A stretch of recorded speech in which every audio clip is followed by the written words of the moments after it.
voici arrivé dans l'un des arcs que je préfère le plus dans Fairy Tail. Alors oui, certes, il ne fait pas beaucoup d'épisodes, je pense même pas une dizaine, si mes souvenirs sont encore frais, mais une chose est sûre, cet arc à la Tour du Paradis, il me plaît. Je l'adore et j'adore voyager avec le beau Djellal et la belle Erza.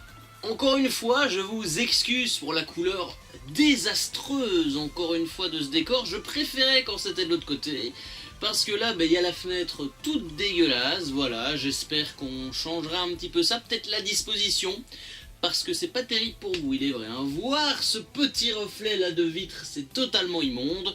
J'espère en tout cas que ça ne vous déplaira pas autant pour la vidéo. Est-ce que vous savez pourquoi, les gars, l'arc de la Tour du Paradis est un de ceux que je préfère dans Fairy Tail?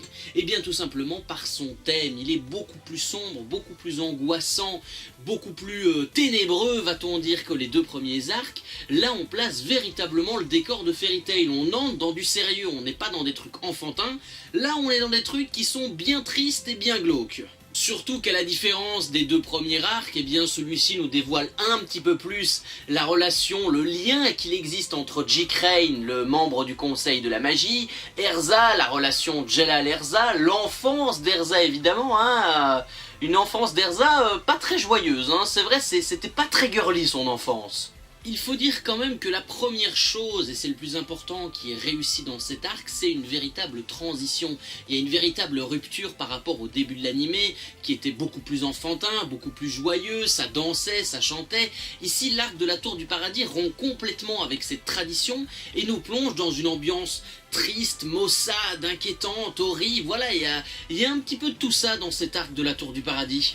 On découvre bien évidemment, je vous l'ai dit, le passé d'Erza en tant que telle, en tant que petite fille, en tant qu'enfant esclave à la Tour du Paradis, la relation avec ses camarades, avec ses compagnons de cellule, ce qu'elle a pu endurer durant son enfance et durant son esclavage dans ces tours, et surtout c'est très important, la relation entre Erza et Djellal, le lien qu'il existe entre ces deux personnages est tellement fort et tellement beau. Grâce au billet que Loki leur a offert, Natsu et les autres profitent d'un moment de détente bien mérité.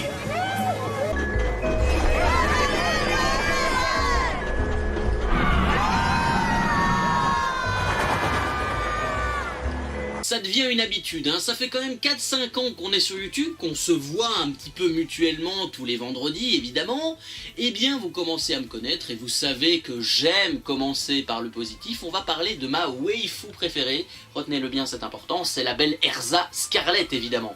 Erza est évidemment un personnage que j'adore parce qu'à travers cet arc, eh bien pendant 10 putains de jolis épisodes, on découvre son passé douloureux, triste, les obstacles qu'elle a dû endurer pour en arriver jusque là et tous les efforts qu'elle a mis en place pour devenir, on va être sincère, la magicienne la plus puissante de Fioré à ce jour, avec Kagura évidemment. Ça n'a rien de surprenant. C'est à la portée de n'importe qui, il suffit de choper le truc. Tu n'es pas d'accord, Erza? Simon? Explique-moi, c'est qui tous ces gens bizarres et pourquoi l'autre il dit que t'es sa sœur? C'est incroyable. Vous avez terminé la tour? Je te rappelle que ça fait 8 ans qu'on est là. On a même eu le temps de peaufiner les détails. Oui, je vois ça. Il faut savoir se dire une chose avec Erza, et c'est ce qui rend le personnage merveilleux et tellement beau, c'est qu'elle a connu des traumatismes mais tellement horribles dans son enfance qu'on pourrait en faire toute une vidéo, mais on va en citer quelques-uns. On peut citer bien sûr la perte de Papyrop qui était son pilier, son pilier de référence dans la Tour du Paradis, en tout cas au niveau des hommes mûrs, expérimentés, qui ont su lui apprendre un petit peu la magie et tout ce qui va avec bien évidemment. Il y a son petit amoureux Djellal qui passe d'un enfant déterminé, avec de la révolution en tête, pour terminer en véritable monstre, en véritable dictateur comme on sait les faire bien sûr, sans oublier, et ça c'est le plus important, les différentes tortures que ces dominateurs lui ont fait subir pendant son esclavage. Est-ce que j'en ai dit assez? Je ne pense pas, mais on ne va pas durer toute la vidéo là-dessus. Je ne veux pas déjà faire celui qui passe la belle pommade chaude, là vous voyez, mais quand tu as un background aussi impressionnant que le sien, et on n'a cité que 3 ou 4 petites choses, eh bien ça rend le personnage monstrueusement cool. Qu'est-ce que tu fais? Prenez leurs armes! On ne peut plus obéir et on ne peut pas s'échapper! Si on veut s'en sortir, on va devoir se battre! Allez tout le monde, courage! On va redevenir libre! Plus tard, Je voudrais être une sorcière pour lancer des sorts, chevaucher un balai et voler dans le ciel. Je sais que tu y parviendras. Tu voleras dans les cieux en toute liberté. T'inquiète pas, tu pourras aussi voler sur mon balai. Et l'animé joue parfaitement sur cette notion en amenant de la nostalgie. Mais là, la nostalgie est réussie parce qu'Erza ne s'attend pas du tout à retrouver ses collègues dans le casino. Elle ne s'attendait pas à ce que Shaw décide à enfermer tout le monde dans des cartes, ce que Willy ou Wally décide de fusiller Natsu. Bref, il y a vraiment une rencontre du hasard, du destin. Alors oui, hein, la tour du paradis est à quelques minutes, mais ça, c'est pas encore trop grave. C'est la facilité scénaristique. Faudra le retenir, ce mot-là. À travers le personnage d'Erza, on ressent toutes les douleurs, toutes les joies, toutes les souffrances, toutes les tortures psychologiques que le personnage a pu endurer tout au long de sa vie, que ça soit dans son enfance, dans son adolescence ou à l'âge adulte, à son âge de femme, entre guillemets. On comprend tout simplement ce que Titania a vécu et on la comprend. On se met à la place du personnage. Ça alors, tu sais à quoi sert un système R maintenant? Tu m'impressionnes. Le rite de la résurrection est une pratique de magie noire antinaturelle, maléfique, dangereuse et interdite. Vous ne savez pas à quoi vous vous exposez. Mon frère. Erza! Que t'est-il arrivé pour que tu changes à ce point?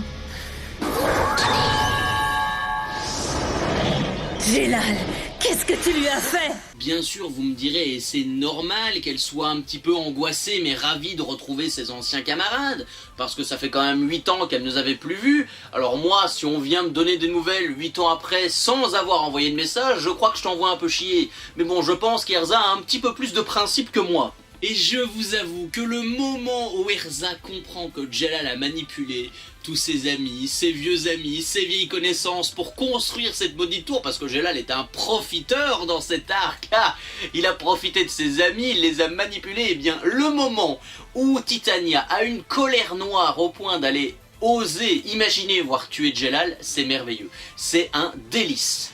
Après forcément, comment vous voulez que la belle Erza ne se sente pas terrifiée quand Jelal vient lui dire « Ouais, en fait, j'ai un système R pour détruire le monde de la magie. » Oui, ben voilà, on comprend un petit peu pourquoi Erza a tout de suite paniqué et s'est dit « Jelal, qu'est-ce que t'as foutu pendant 8 ans pour arriver à construire un système R ?» Du jour au lendemain, il est devenu méconnaissable.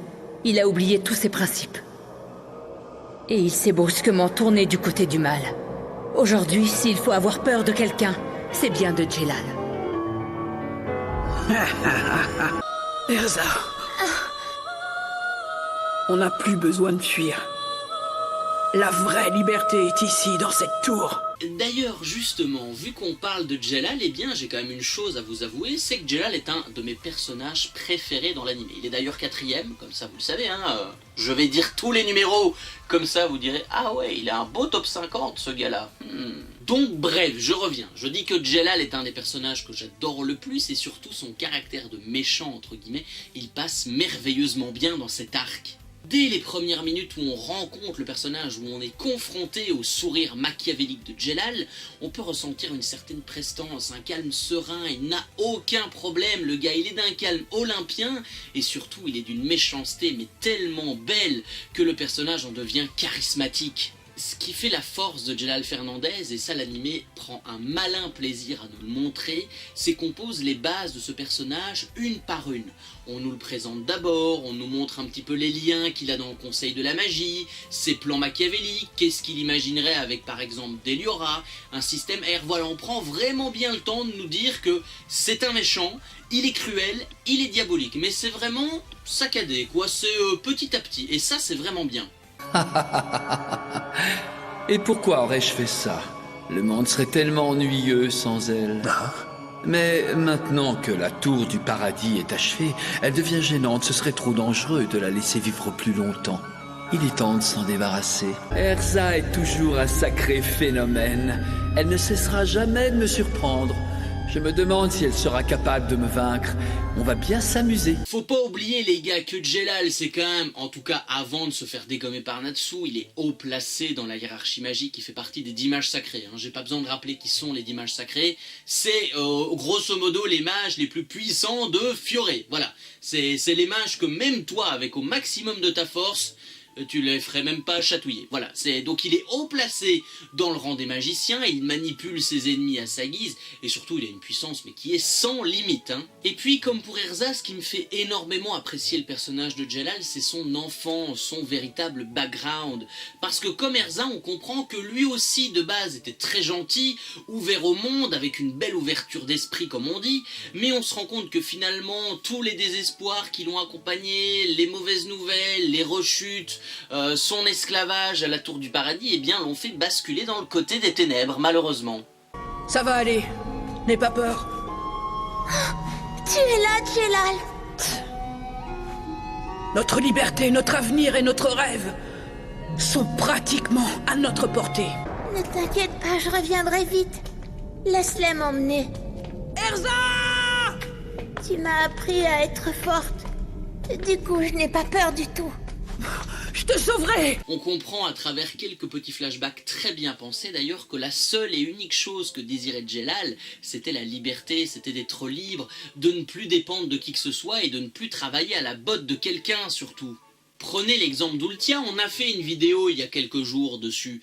Eh bien, comme Ultia, Jelal est devenu un méchant par défaut, parce qu'il n'a pas eu le choix, parce que la vie, à un moment donné, lui a dit « Écoute, tu n'arriveras à rien en choisissant la lumière, la joie, le bonheur, ta seule solution, c'est les ténèbres. » Et lui, la seule solution qu'il a trouvée pour avoir de la réussite, du pouvoir et de la gloire, trois choses qui finalement il n'a jamais réussi à avoir étant enfant, eh bien c'était les ténèbres. Voilà, les ténèbres ont été la seule échappatoire possible pour Jelal durant son enfance. Votre Dieu?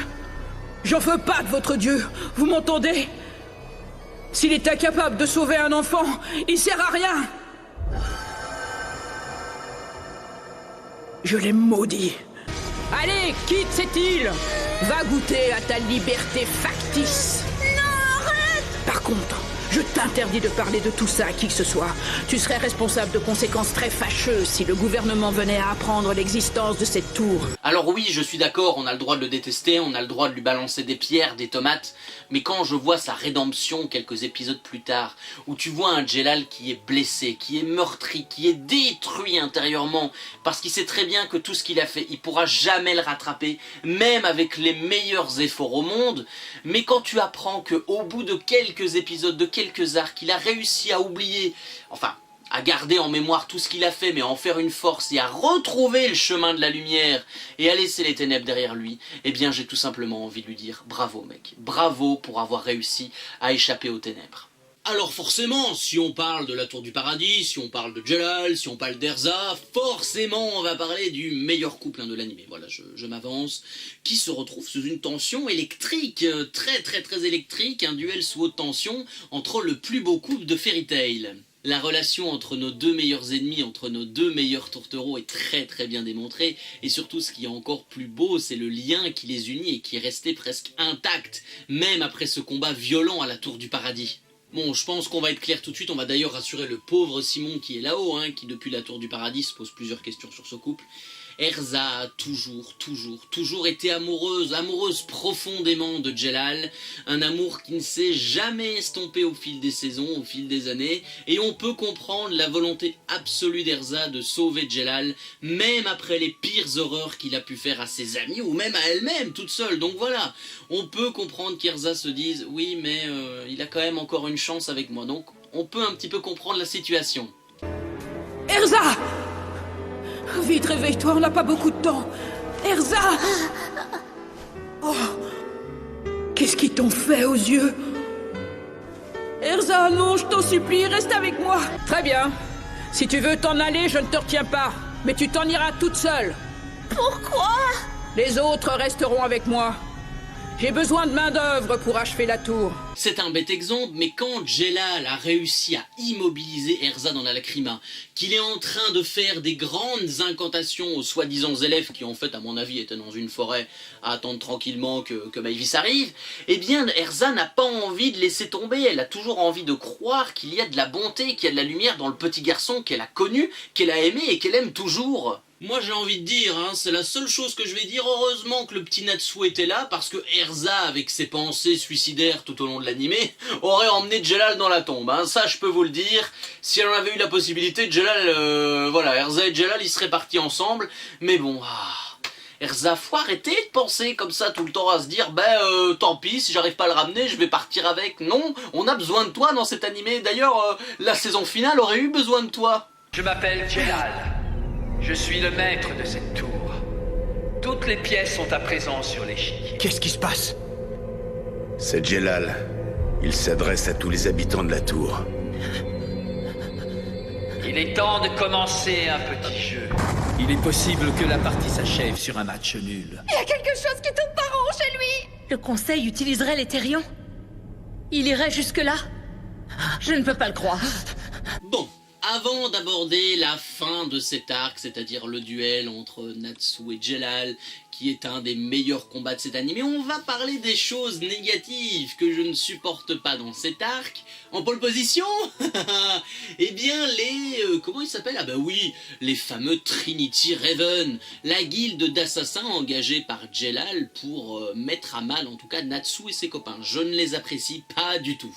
Ah non, mais alors là, ce groupe de personnages, ils m'insupportent au plus haut point. À chaque fois que je les vois, j'ai envie de zapper les épisodes parce que pour moi, c'est un trio qui n'a qu'une seule fonction.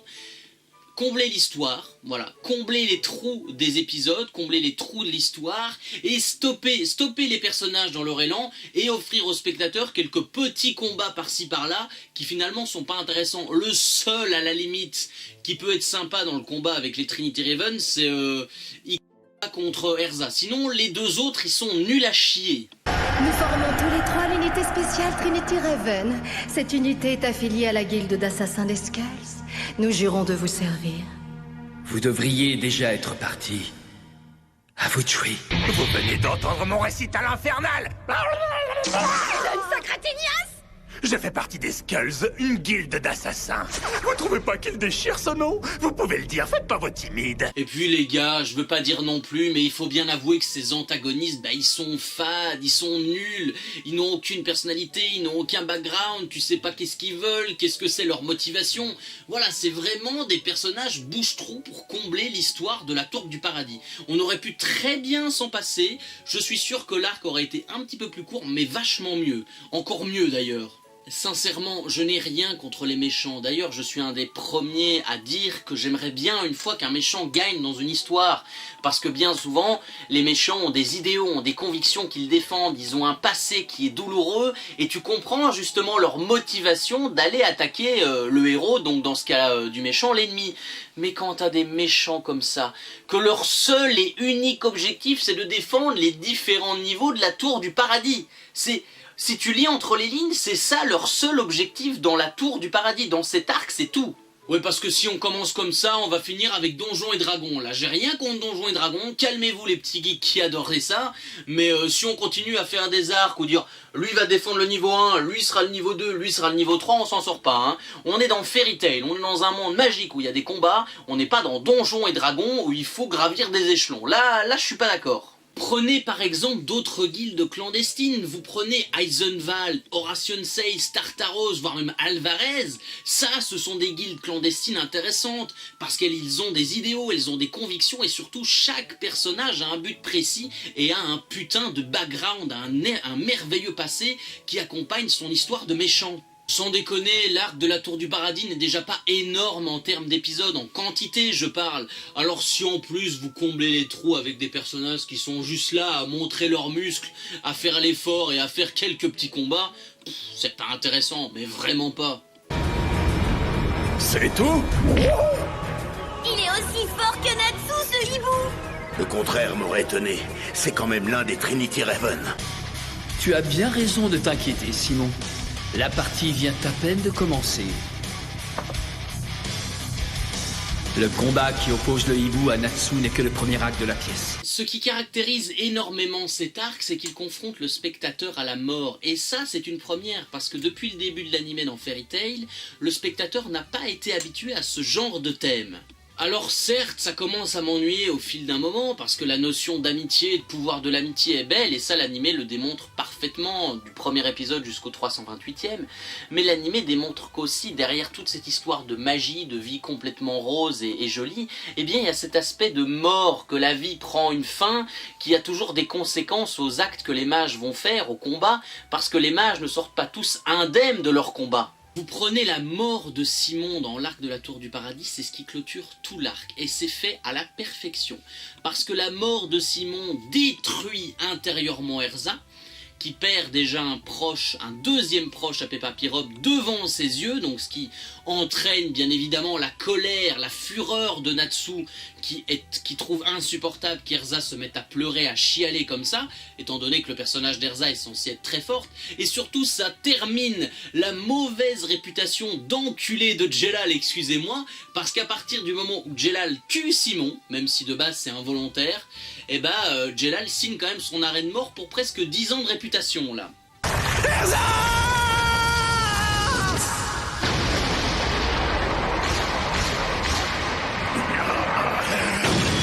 Je voulais être là pour t'apporter mon aide. Au moins une fois dans ma vie, j'ai réussi. Arrête, j'ai compris. Tu te fatigues à parler, on en rediscutera plus tard. Or, comme je vous l'ai dit, pour Erza, la perte de Simon, c'est un choc, c'est quelque chose d'horrible, de terrible, parce qu'elle perd un autre pilier dans sa vie, elle perd un ami qui a toujours été proche, qui lui a toujours donné les meilleurs conseils. On apprend par la suite que Simon était éperdument amoureux d'Erza, donc c'est pour ça qu'il a toujours voulu la protéger. Et quand tu vois que quand Jellal lance sa boule magique et que Simon s'interpose finalement entre Erza, parce que Erza devait être sur la liste des morts, normalement, tu te dis que ce gars avait quand même du respect, de l'admiration pour Erza, et même jusqu'à la dernière minute de sa vie, il l'a aimé, il l'a toujours aimé, il l'a défendu toujours. Ce qui n'a pas été le cas de Jellal dans cet arc, mais on peut comprendre qu'Erza, en tout cas sur le coup, a été abattu. Parce que oui, la musique qu'il y a à ce moment-là, elle arrache toujours une larme, les gars. Si vous n'avez jamais pleuré devant cette mort de Simon, je ne vous comprends pas. Mais alors en plus, quand tu vois le visage d'Erza avec les deux larmes, avec son visage détruit, en mode colère, en mode tristesse, que la meuf, elle ne sait plus où se mettre parce qu'elle est anéantie, c'est tout simplement horrible. C'est un moment qui nous arrache le cœur. La mort, entre guillemets, était présente, mais c'est finalement une mort sur laquelle tu t'attendais pas. Oui, il y a un petit twist qui laisse imaginer qu'il y aura un sacrifice, mais de base, quand l'arc de la Tour du Paradis démarre, quand tu sais que l'Éthérion va être lancé, qu'il y en a qui sont à bout de force, que tu sais pas où aller, que t'es en pleine mer, que personne ne sait venir te chercher, tu te dis à un moment donné, il y a quand même des personnages principaux qui devaient mourir, qui vont mourir à ce moment-là. Alors oui, en ligne de mire, je pense qu'Erza aurait peut-être dû mourir à cet arc-là, mais il y a quand même beaucoup d'arcs où Erza devait mourir, et heureusement qu'elle n'est pas morte. Pour lancer un sort de cette puissance, il faut fournir une énorme quantité d'énergie. Même si tu rassemblais tous les mages du continent, je ne suis pas sûre que ça suffirait. Alors je mourrai avec toi. Je ne lâcherai ton bras que lorsque tu auras poussé ton dernier soupir. Et pourtant, l'arc se termine de la meilleure des façons, de la plus belle des manières, avec le merveilleux combat entre Natsu la salamandre et Jellal Fernandez, un duel au sommet dans cette merveilleuse tour. Ce qui est assez amusant avec ce combat, c'est qu'il est en deux phases. Il est vraiment en deux phases, le combat entre Natsu et Jellal. C'est-à-dire que la première phase, on a un petit peu les échauffements, où Natsu comprend que donner un simple coup de poing et faire quelques petits sauts avec les flammes ne suffiront pas pour mettre à terre le grand Jellal. Jellal qui d'ailleurs a une plus grande expérience au combat que Natsu pour le coup. Je ne voulais pas t'anéantir tout de suite. À vrai dire, j'avais d'abord envie de goûter à ta force destructrice, mais j'en ai assez vu. Je suis déçu, tu n'as rien fait qui puisse m'inquiéter. Ah ouais! Ce sort a la puissance destructrice d'une météorite. Je suis impressionné que tu sois encore en un seul morceau. Alors que la deuxième phase, elle change complètement de tournure, dès que Natsu commence à manger, à avaler, à ingurgiter l'Éthérion, qu'il acquiert une force phénoménale, Jellal sait très bien qu'il ne saura rien faire face à la fureur du dragon, Natsu colle une merveilleuse raclée au soumis d'Erza, et finalement Jellal est vaincu de la manière la plus logique qui soit. Et vous osez encore dire que Natsu est fragile après avoir vu un combat comme ça ? Non mais retournez vous rhabiller, les gars qui disent que Natsu est fragile, c'est pas vrai. Franchement, c'est pas vrai. Alors je veux bien que parfois il est un peu gamin, mais quand tu vois un combat comme ça, Natsu, c'est pas un fragile, c'est un personnage badass. Tu as vu ce que tu as fait? À cause de toi, Erza est en pleurs! Tu es l'esclave d'un fantôme! Tu ignores ce que veut dire être libre! T'as besoin qu'on te secoue un bon coup pour te libérer de son emprise! Heureusement, grâce à Natsu la salamandre, Erza retrouve la liberté, la tranquillité, la sérénité qu'elle n'avait quand même plus connue depuis 8 ans. Donc on peut remercier la petite salamandre d'avoir sauvé notre belle Roussette, qui pour le coup est vraiment libérée d'un poids, de se dire tout le passé est derrière moi, j'ai vécu quelques jours horribles sur la Tour du Paradis, mais tout va bien. Je vais pas vous mentir, l'arc de la Tour du Paradis est un des arcs que j'admire le plus, que j'adore le plus dans l'anime de Fairy Tail. Il est clairement dans mon top 5, parce qu'il y a plusieurs choses. Il y a une ambiance sombre, des thèmes angoissants qui n'ont pas encore été développés dans l'anime. On a une confrontation face à la mort. On nous présente également des enjeux politiques à travers les dirigeants, les pays, les zones de guerre, les zones où il ne faut pas frapper avec les Therions. Enfin vraiment, c'est clairement un arc où Fairy Tail prend un autre chemin, où il ouvre un petit peu à tout type de spectateurs. Je reviens par exemple sur le système de l'Étherion et les enjeux politiques, les enjeux humains.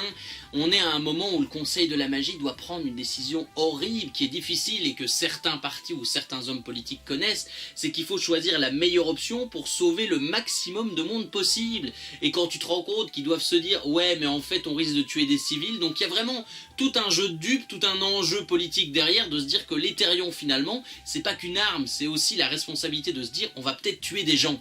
Le système R est bien trop puissant. Nous avons à notre disposition un seul moyen permettant d'anéantir la tour. Actionner les Therions par satellite. Tout faire sauter. Si je n'ai rien dit jusqu'à présent, c'est parce que l'information à elle seule suffirait à déclencher une panique générale. Mais je n'ai plus le choix maintenant. Nous t'écoutons. De qui s'agit-il? Mais enfin, parle. Il s'agit de Zélef, le mage noir. C'est pas possible. L'autre grande réussite, bien évidemment, c'est le passé d'Erza, un passé douloureux, semé d'embûches, plein d'obstacles, qu'Erza a dû surmonter tout au long de sa vie, son enfance, son adolescence, jusqu'à l'âge adulte. Elle a vraiment pas eu de peau dans sa vie, Erza, et on comprend avec la saison finale de l'anime que ça n'a pas... c'est une vérité en fait, elle n'a jamais eu de chance dans la vie. On ne va pas non plus oublier le beau Jelal, qui lui aussi a un background très intéressant, un passé douloureux. Encore une fois, on comprend les raisons du personnage qui l'ont poussé à choisir le chemin des ténèbres plutôt que le chemin de la lumière, parce que pour lui c'était la seule solution pour rester en vie, pour acquérir de la puissance, du pouvoir et de la gloire, ce qu'il n'a jamais eu. Donc là aussi, Jelal finalement a également un très beau passé et ça rajoute du charisme au personnage. Tous ceux qui essayaient de s'échapper ou qui se rebellaient disparaissaient mystérieusement et ne revenaient jamais. On ne se reposait pas, on était toujours sur nos gardes, on vivait dans une peur constante. C'est pas cette liberté artificielle qu'il nous faut, mais une liberté totale, absolue. Celle du monde de Zélef.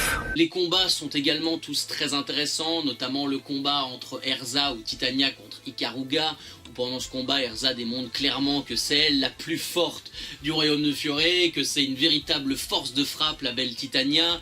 Le combat Natsu-Jelal bien sûr. Le combat également que j'apprécie beaucoup, c'est entre Lucie contre Jubia, où je trouvais que le combat était assez intéressant. J'aurais pu en parler, mais je ne peux pas tout parler parce que le temps avance. On peut également parler de certains personnages de l'anime qui pour le coup ont été vraiment relégués au rang des personnages secondaires, qui font avancer le récit, qui ont une petite importance mais qui n'ont pas une grande importance. Je pense à Lucie, à Gray, à Jubia. Pourtant Jubia c'était peut-être le moment entre guillemets pour la faire se montrer, mais non, on a décidé de les mettre de côté pour privilégier Jelal, Erza et Natsu. Quoi qu'il en soit, bien évidemment, l'arc de la Tour du Paradis réussit parfaitement le test lors de cette critique, avec une très belle note bien entendu pour tout ce que je viens de vous citer, et on pense et on a l'impression que l'anime de Fairy Tail commence enfin à être relancé. Eh bien, vous n'avez pas tort, mais ça attendra encore quand même un arc de plus, parce qu'on va voir qu'à travers la bataille de Fairy Tail et les affrontements entre une même guilde, eh bien c'est pas toujours la meilleure solution. J'ai juste une dernière chose à vous dire, n'oubliez pas de vous abonner à la chaîne La Minute en Vrac si ce n'est pas déjà fait, d'activer la petite cloche pour être averti de toutes les vidéos qui sortiront, peut-être celle-ci, de laisser un petit pouce bleu, c'est très important pour le référencement YouTube, de mettre ton petit commentaire, dire ce que t'as mangé, comment est-ce que ça va les amours, enfin bref, tout ce que tu veux. Et quant à nous, on se retrouve dans 2 mois, puisque le mois prochain, ce sera la première critique du mois, donc à très bientôt sur YouTube pour de nouvelles critiques et surtout, restez ouverts à la critique. Salut!